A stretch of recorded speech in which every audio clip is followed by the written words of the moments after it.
Organizing great events is about more than having the right skills and experience. It's about people. Your event crew needs to gel as a team, be passionate about what they do, and know why they do it. They need to really trust each other and be flexible. Helen Carrison helps businesses to be successful. Today she shares her secrets. Hi Helen, welcome in our studio. Hi Kevin, it's great to be here. We're going to talk about people working at great events, but also in normal companies. When you're dealing with people, not all the time it goes as smoothly as you would want it to go. That's I'm being true. careful. No, you're absolutely right, and both ways. So in a company, it doesn't always go as smoothly for the employees or for the bosses. So yes.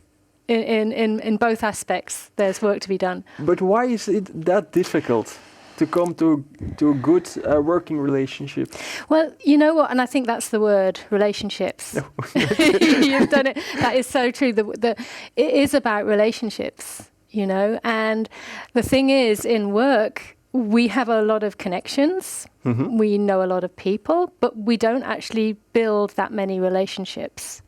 And certainly not relationships that are based on trust and collaboration and openness and everybody helping each other, everybody going in the same direction. Because so often in companies, it's silo mentality. Yeah.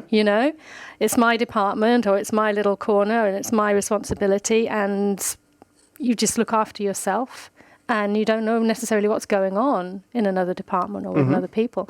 And so the sort of the way that things are set up are sort of counterintuitive to collaboration and openness. But is it possible to solve those things? Yes. In a word. How? Well, it's more than training. It's more than coaching. It's about enabling, empowering, if you like, although that's a very coaching word. Yeah. But it's about giving people the ability, the tools, the understanding to be able to build relationships.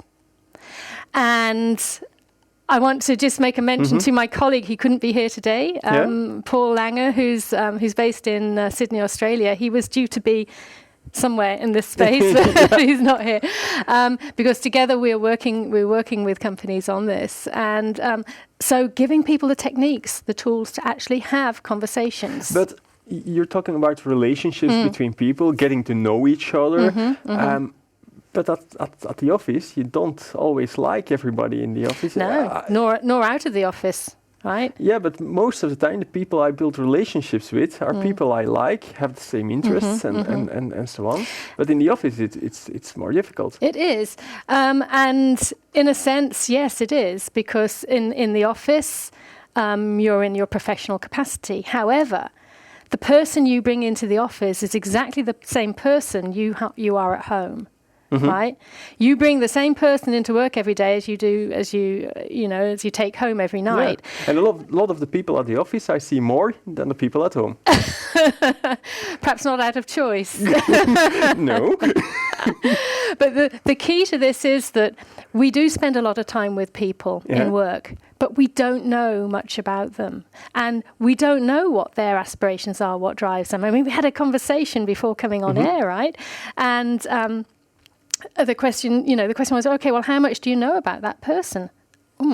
Not a lot.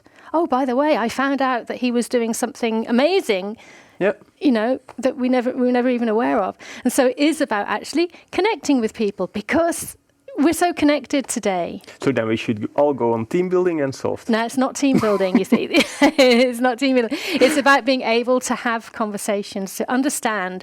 Like, for example, what I would want to know about you is, what are your aspirations? What really are you really passionate about?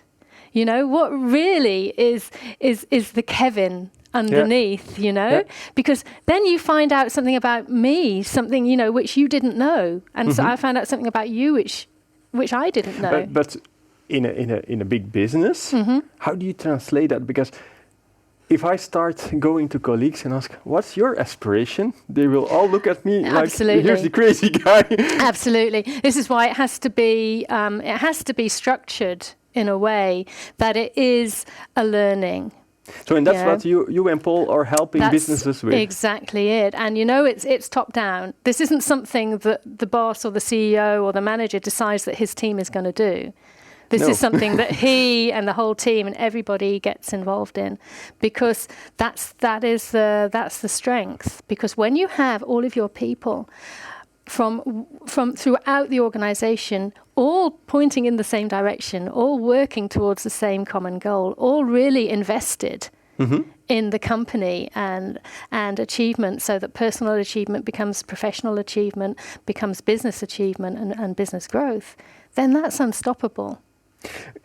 Before, you also mentioned something about the 5 Ps. Yes, the 5 Ps: people, purpose, perception, planning, and performance. And these are the 5 keys to having your business grow through its people, through adaptability and flexibility, through peak performance, through understanding each other. And the people is the first one, because if you don't have people, you don't have a business. Right? Yeah, that's true. That's true. And most of the times you don't come back to a store because of the products they sell. They sell it everywhere, but because of the service you got and so on. It's that connection you have, and it may be the connection with somebody at the call center. It may be the connection with a receptionist. It is that initial contact you have that will translate into how you perceive that business. Yeah, and especially on events where it is all about meeting people in real life. Absolutely. And so it's really important for the people who are organizing events to be able to have that immediate connection with somebody. And it's about that authenticity. It's about, being saying, this is me. Yep. This is what you see is what you get. It's Don't open. be fake. Yeah, it's open, and that shines through when you allow it to, because so many people in businesses are so uptight, then they're too scared to be authentic. And why is that? Because they're not sure that who they are is enough.